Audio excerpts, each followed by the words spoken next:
دوسری چیز جس کو بہت زیادہ فوکس کیا جا رہا ہے, بلکہ اس کو پہلی سے بھی زیادہ فوکس کیا جا رہا ہے, وہ ہے فیملی سسٹم کو ختم کیا جائے. فیملی سسٹم, جب بھی آپ کسی قوم کو اپنے نظریات دینا چاہتے ہو, اس کا خاندان رکاوٹ بنتا ہے. میں مسلمان کیوں ہوں, میرا باپ بھی مسلمان, میری ماں بھی مسلمان, میرے دادا بھی, میری نانی بھی, میری خالہ بھی, میرے ماموں بھی, میرے چاچا بھی, مسلم خاندان میں اللہ نے ہمیں پیدا کیا. اسلام کے حسن کو ہم نے اپنی آنکھوں سے دیکھا. اب انشاءاللہ اللہ کی رحمت سے امید ہے کوئی دنیا کی لالچ, اللہ کی رحمت سے امید ہے ہمیں اسلام سے نہیں ہٹا سکتی انشاءاللہ. وہ یہ چاہتے ہیں کہ ان کا خاندانی نظام تباہ ہو تاکہ یہ حکومتوں کے غلام بنے. سمجھتے ہو, پورے ڈیپینڈ کس پہ کریں, گورنمنٹ پہ. پھر گورنمنٹ جو نظریہ دینا چاہے, جب آپ جس کے ٹکڑوں پہ پلتے ہیں تو اسی کے نظریے کو ایکسپٹ کرتے ہو نا. پوری دنیا انسانوں کو خدا کی غلامی سے نکال کے انسانوں کی غلامی میں لانا چاہتی ہے. سیکولر اور لبرل گورنمنٹ حکومت چاہتی ہے بچہ اپنے باپ کو نہ کھلائے. بوڑھے باپ کو کون کھلائے گا, گورنمنٹ. بچے کو کون کھلائے گا, گورنمنٹ. بھائی کو کون کھلائے گا, گورنمنٹ. پھر جو کہے گی وہی ہوگا. گورنمنٹ کو باپ بنا کے رکھو اپنا. اسلام میں گورنمنٹ کی حیثیت مینجمنٹ کی ہے. ایک دوسرے کے حقوق اسلام نے بتا دیے کہ اس کے اس پر یہ حقوق. گورنمنٹ کا کام ہے ان حقوق کی پاسداری کرے, حقوق کو ضائع ہونے سے رکاوٹ بنے. بس وہ ایک ایسی چودھری ہے کہ محلے میں جو چودھری صاحب ہوتے ہیں نا, لوگ ان کے پاس شکایتیں لے کے آتے ہیں گاؤں دیہاتوں میں کہ بیٹا میرا نافرمان ہے, مجھے کما کے نہیں دیتا, تو چودھری صاحب بچے کو لے جا کے دو تھپڑ لگا کے بولتے ہیں تو اپنے باپ کا خیال کر. تو وہ مینجمنٹ جو ہوگا نا, جو بھی علاقے کا بڑا ہوگا, وہ باپ نہیں ہوتا علاقے کا. وہ کیا کرتا ہے, جہاں غلطی ہو رہی ہے, ظلم ہو رہا ہے, اس ظلم کو کنٹرول کرے. تو یہاں بھی ایسا ہی ہے, اسلام میں گورنمنٹ کا کام معاشرے سے ظلم کو ختم کرنا. اب ظلم کی ڈیفینیشن کیا ہے یہ اللہ نے بتا دی ہے. باپ اگر کسی دن بچے کو تھپڑ مار دیتا ہے غصے میں, بچے کو یہ رائٹ نہیں ہے کہ وہ باپ کے خلاف ایف آئی آر کٹوائے یا پولیس کو کمپلین کرے. نا نا نا نا نا, یہ بہت بڑا مجرم ہو جائے گا وہ. ہاں اسلام ضرور باپ کو یہ کہتا ہے کہ خام خواہ میں تھپڑ مارنے کی آپ کو اجازت نہیں ہے. خیر یہ بڑا طویل ٹاپک ہے. تو میں یہ جو بار بار کہتا ہوں نا, بے حیائی جو پھیلائی جا رہی ہے, دیکھو باطل جتنی کوشش خاندانی نظام کو توڑنے کی کر رہا ہے. کو ایجوکیشن, مجھے خدا کی قسم پنجاب میں کو ایجوکیشن دیکھ کر افسوس نہیں ہوتا, سندھ میں کو ایجوکیشن دیکھ کر افسوس نہیں ہوتا. جب میں کے پی کے جاتا ہوں, پشاور جاتا ہوں, وہاں کو ایجوکیشن دیکھ کر دل خون کے آنسو ہوتا ہے. ہماری پٹھان قوم جس کی غیرت کی مثالیں اور داستانیں, جن کی عورتوں کے ناخن دیکھنا ناممکن تھا, کیسے نئی نسل کو, جوان لڑکے لڑکیوں کو ایک ہی ڈیسک پہ بٹھا کے پڑھایا جا رہا ہے. یہ نسل برباد ہو جائے گی, اگلی نسل, اس میں وہ غیرت اور حمیت ختم ہو جائے گی. تو بچاؤ بھائی اس کو, خدا کے لیے دینی تنظیمیں آواز اٹھائیں. ہمیں کو ایجوکیشن سسٹم نہیں چاہیے. اگر ہماری دینی تنظیمیں اس پر دھرنے دے دیتی کہ ایک لا پاس کر دو, کو ایجوکیشن کو ختم کر دو, خدا کی قسم سب سے پہلے میں آواز اٹھاتا آپ کے حق میں.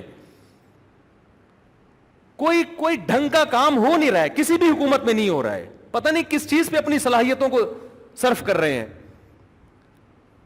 تو اس طرف توجہ کرنے کی ضرورت ہے. یہ نسل خراب ہو رہی ہے, بہت سی تو ہو گئی ہیں خراب, اب وہ ریورس نہیں ہو سکتی. جو بچی ہوئی ہیں ان کی تو من حیث القوم ایک غیرت مشہور ہے. یار تم کیا کر رہے ہو, ماں باپ کو پتہ نہیں ہوتا میری بیٹی وہاں لڑکے کے ساتھ بیٹھ کر کیا کر رہی ہے, اسکول میں کالج میں کیا کر رہی ہے. وہ سمجھتے ہیں میری بیٹی سر سے پاؤں تک ڈھکی ہوئی, اور ہماری غیرت کی مثالیں, وہ مثالیں ونس اپون اے ٹائم پرانے زمانے کی تھیں. نئی نسل میں کو ایجوکیشن کو ختم نہیں کیا, برباد ہو جائیں گے یہ. پشاور والوں اس پہ آواز اٹھاؤ, کوئی آواز اٹھانے والا نہیں ہے. لڑکے بھی خراب ہو رہے ہیں, لڑکیاں بھی خراب ہو رہی ہیں. تو اب باطل کے تیروں کا رخ کیا ہے, آپ کے خاندانی نظام کو کیا کیا جائے, بولو, تباہ. اس میں چند باتیں انہوں نے کی ہیں, بس میں یہ 2 منٹ میں مضمون کر کے آگے چلتا ہوں. پہلی کوشش انہوں نے یہ کی ہے, میرج سسٹم کو ختم کیا جائے.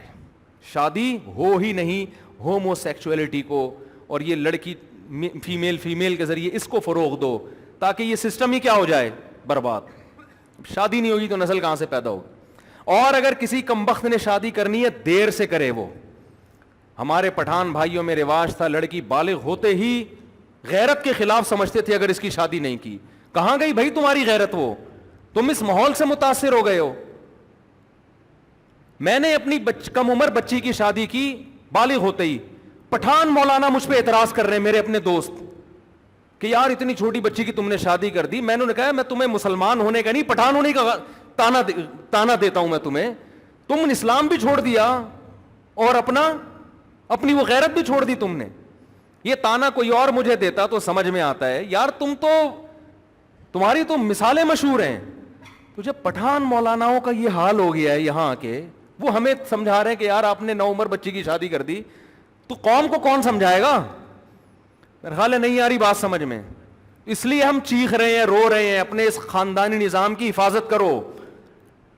تو خیر کہاں بات چلی گئی, کہاں سے کہاں. تو ان کی کوشش یہ ہے کہ تعلیم کو رکاوٹ بناؤ. کس میں؟ نکاح میں. Education education education. بچی نے پڑھنا ہے پڑھنا ہے پڑھنا ہے. ڈاکٹر بن گئی. میرے پاس کے پی کے سے لڑکیوں کے فون آتے ہیں, ڈاکٹر بن گئے, رشتہ مارکیٹ سے شارٹ, عمریں نکل گئی ہیں. جب شادی کی عمر تھی, مرد سب سے پہلے عورت میں اٹریکشن دیکھتا ہے, اس کی ایجوکیشن نہیں دیکھتا. تو بنے, آپ ڈاکٹر بنے, ہم تھوڑی منع کرتے ہیں آپ کو, شادی کے بعد بن جاؤ بھائی تم. تو پہلی کوشش ان کی یہ, نکاح کیسے ہو؟ دیر سے. آپ نے اس کے اگینسٹ جانا ہے. نکاح کیا کرنا ہے؟ جلدی. وہ آپ کے فیملی سسٹم کو تباہ کرنے ہیں, آپ نے اگینسٹ چلنا ہے. آپ لوگ ایسی کی تیسی اٹھا کر پھینک دو باہر گلی میں, نئی تہذیب کے انڈے ہیں گندے. تو آپ نے کیا کرنا ہے؟ شادی کیا کرنی ہے؟ بولو. جلدی کرنی ہے. خدا کا حکم ہے. نمبر 2, انگریز نے, پہلے تو انگریز نے کیا کہا؟ ہومو سیکسولیٹی, لڑکا لڑکا لڑکی لڑکی, شادی کرنی نہیں ہے. گرل فرینڈ, آپ نے کہا گرل فرینڈ نہیں رکھنی. لڑکا لڑکا حرام, لڑکی لڑکی حرام. نکاح کرنا ہے. نمبر 2, انگریز نے کہا کرنا ہے تو دیر سے کرو. فیملی پلاننگ والے کہتے ہیں ان کا بڑا کروڑوں روپے اس پہ خرچ ہو رہے ہیں, دیر سے جلدی شادی کو مذاق بنایا جاتا ہے. آپ نے کیا کرنا ہے؟ اس کے اگینسٹ چلنا ہے. کیا کرنا ہے؟ جلدی سے. میں پھر تاکہ جتنے جلدی بولو گے تو میں پھر آگے درس شروع کر دوں گا. جلدی کرنی ہے, اپنے بچوں کی بھی جلدی. دوسرا انہوں نے کہا ایک رکھنی ہے. آپ بولو ایسی کی تیسی, ہماری مرضی, ہم جتنی رکھیں. ہمیں اللہ نے وسائل دی, ہم برابری کرتے ہیں, ہم 2 کریں گے, بھاڑ میں جاؤ. پیغمبروں کی سنت ہے. فیملی سسٹم اور مضبوط ہوگا اس سے, چونکہ 2 3 4 کرنے سے ہر لڑکی کو میاں نام کی چیز مل جائے گی. ایک ایک کریں گے, بہت سی لڑکیاں میاں لیس ہو جائیں گی, ان کو میاں نام کی چیز نہیں ملے گی. یہ ہو رہا ہے اب. تو پہلے تو یہ پنجاب میں ہوتا تھا, اب کے پی کے میں بھی شروع ہو گیا.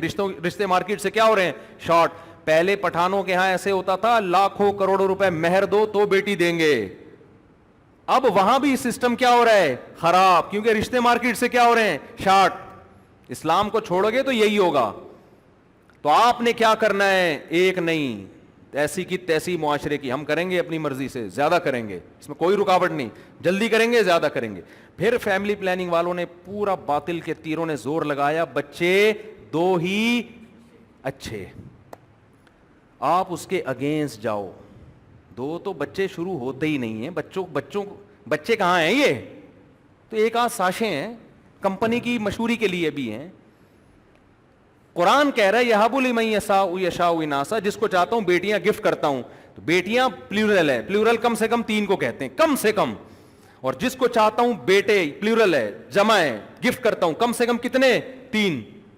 او یزوجہم ذکرانا و اناسا, اور بڑی نعمت کیا؟ بیٹے اور بیٹیاں, کم سے کم 3 بیٹے, کم سے کم 3 بیٹیاں. یہ آپ کا نصاب اسٹارٹ ہوگا یہاں سے کم 6 تو ہوں. اٹھا کر پھینک دو باہر گلی میں, نئی تہذیب کے انڈے ہیں گندے. یہ شعر یاد کر لو, بہت ہو گیا سنا. مت متاثر ہو ان فضول نعروں سے, اس سے تمہارا خاندان نظام مضبوط ہوگا. یعقوب علیہ السلام کو اللہ نے کتنے بیٹے دیے, سلیمان علیہ السلام کو اللہ نے کتنے بیٹے دیے. اس سے تمہارا خاندانی نظام مضبوط ہوگا. بڑھاپے میں یہ بیٹے پوتے نواسے تمہارے کام آئیں گے. اتنا اچھا لگتا ہے جوان آدمی اور پوتوں کو لے کے گھوم رہا ہو, وہ جوانی میں دادا بن جائے.